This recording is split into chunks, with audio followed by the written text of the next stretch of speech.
Hi, welcome to Easy Engineering. Today we're going to discuss how to make compressed air less costly than utilizing a blower in blow-off applications.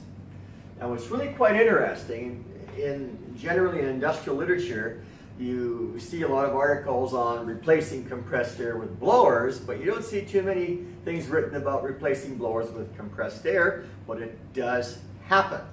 And rightfully so, because different technologies have different applications in different situations. We have, with our compressed air technology at NextFlow, have actually replaced blowers in some applications, just because it was a better and more cost-effective solution in that particular application. But here's what you really have to look for. First of all, let's say you have an existing blower blow-off. You're cleaning a part or drying it or whatever in a conveyor application.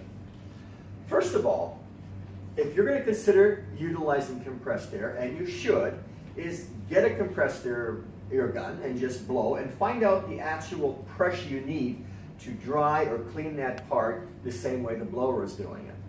What you might find is that you actually do not need all that much pressure, but that the compressed air pressure may actually clean better. So for example, when people try to replace compressed air with blowers, they take the worst case scenario for energy consumption of a compressed air device utilizing pressure at 80 psi. In actual fact, you may only need 60 psi, which is significantly less energy consumption. So you have to sort of find out and assess what pressure you really need to do the job.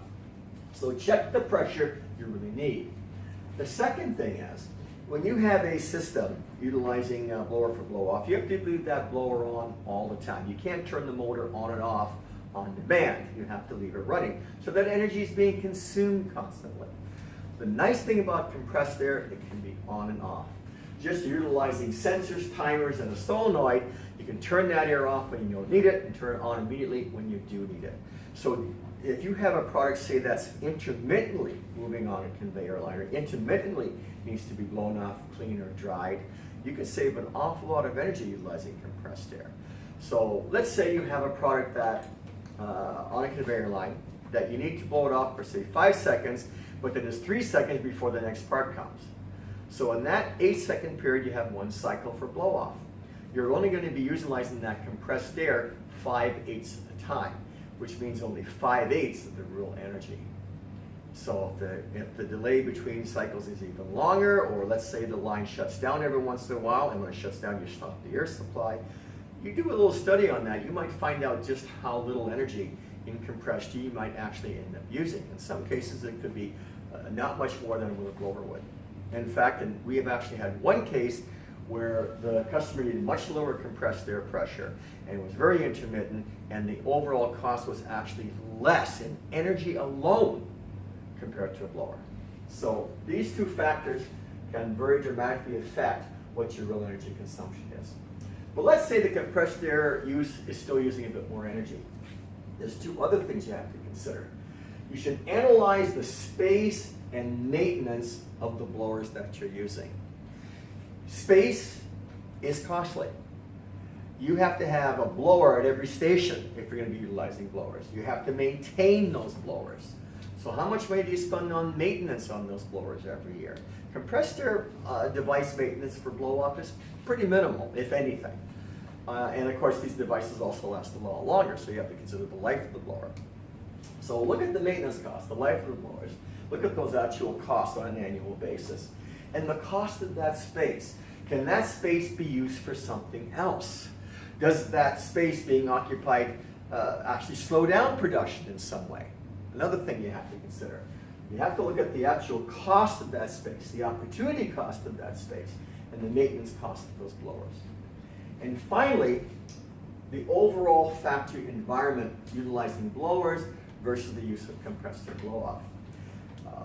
Coanda type blow-off nozzles, such as manufactured and sold by NextFlow, are designed to reduce compressed air exhaust noise.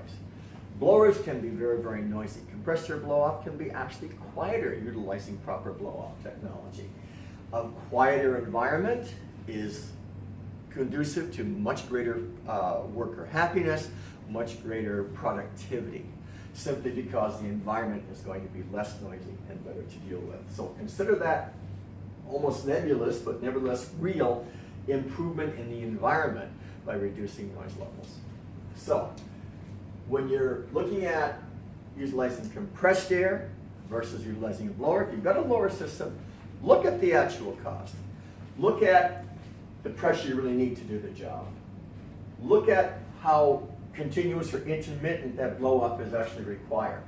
Analyze the opportunity cost of that space a blower takes up, the maintenance cost of the blowers, and the possibility of improving your factory environment by putting in a less noisy type of blow-off system, which a lot of special blow-off nozzles can do today.